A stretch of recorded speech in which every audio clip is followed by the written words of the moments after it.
वर्ष जमती सफलतार सहित माँ रामचंडी टूर्नामेंट करा जाउछि सेमती ए वर्ष मध्य शांति श्रृंखलार सहित समापन एवं सफलतार सहित हम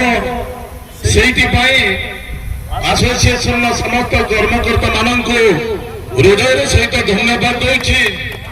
पड़ियाटी को सुंदर भाव में सजाई पिला माने एवं ए अंचल सरपंच आरंभ करी माने समस्ते ए कार्यक्रम को सहयोग कर समस्त वयोज्येष्ठ बुद्धिजीवी गुरुजन महोदय मानक नमस्कार करी सम्मान जनाऊँगी ए कार्यक्रम टी आपण मानक समस्त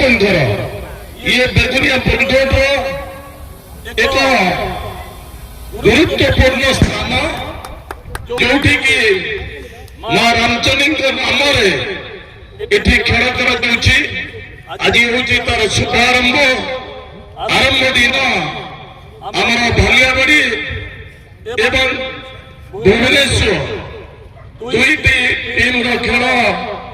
कार्यक्रम आरंभ हो हृदय सहित समस्त धन्यवाद दे शुभ उद्घाटन कार्यक्रम